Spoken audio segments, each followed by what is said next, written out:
Well, hey guys. Lose the hat again. I keep forgetting about that. You don't want to see my bald head, but if I don't have my hat off, you can't see my face at all. So we'll just do it this way today. Anyway, welcome back. It's been a long time. What, a couple weeks since our last video? Since we got done with our social focus with the Cheryl Gannad's challenge. I haven't done videos because I think I ran out of things to talk about. But real simple. Then we asked some folks, and they said it on our Facebook feed, they said, ask me questions. What do you want to ask questions about? Well, one of the questions we got was real easy. How did you guys decide to make the business?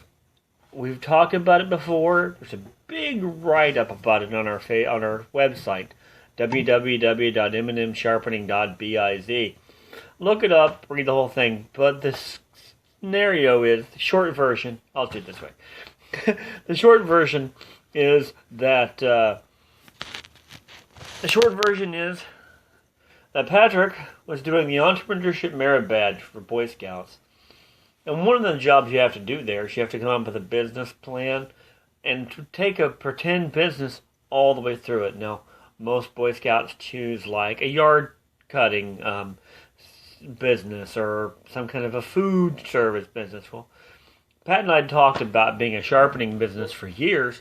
He's like, well, I'll do it on that. So we had to go through the whole process of that. And we decided after he got done with it, he'd worked too hard on this just to throw it away. And we talked about it for years, wanting to do it. So we said, let's make it official. And so we made it official. And that's where M&M Sharpening Services came from. And we started it in 2010. So we've lasted almost 6 years. It's pretty amazing to us. We started out with 100% hand tools. All we had were like files, hand stones, and now we've got things like, our big clipper blade sharpeners, and all of our 1x30 belt sanders, and all of our other fun stuff. We've got scissors sharpeners and chainsaw grinders, all the stuff you guys saw basically during all of our video challenge. But this is just to let you know some more about us. The second silly question I got is this: do you only own one shirt? It seemed to me, that I didn't even realize this, that I was either in a camo shirt like this or in my Kentucky Wildcats hoodie. And the reason that I did that is because it was cold when I was doing the video challenge, and so I had to come out to the shop and put on this, what we call a shop hoodie. And so I wear the shop hoodie. Why do I wear camo? Because it's comfortable. I'm from Kentucky, so sue me. Anyway, I do own more than one shirt, I promise. Most of them say M&M Sharpening Services on it, but not this one. And someone even asked a question about what kind of apron I wear. It's leather. It keeps my tummy safe and my clothes safe from sparks, and it's a really nice leather apron. It's what blacksmiths have worn for thousands of years. And when I started up the sharpening business, I said to myself, one of these days, I need to go find a nice, heavy leather apron. And so that's what I wear. Keep things clean and neat.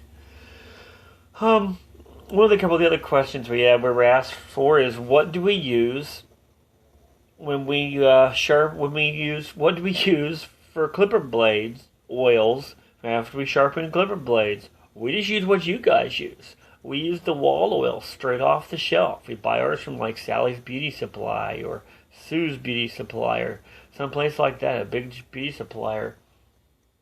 It works very well.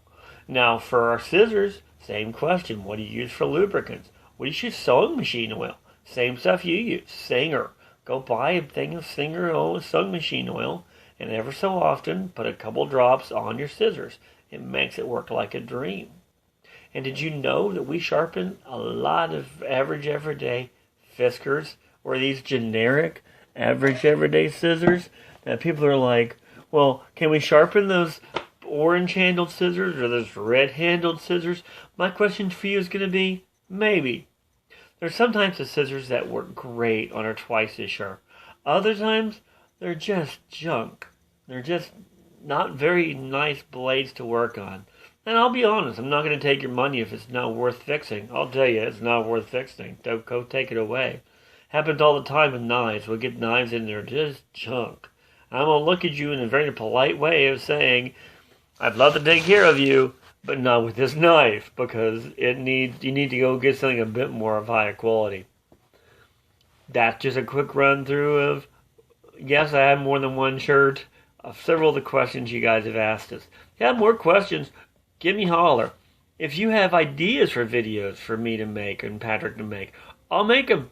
Just make sure they're not too silly. We do a pretty good job with silly. But if you have ideas of what you'd like us to do videos on or share what our Facebook page on, great.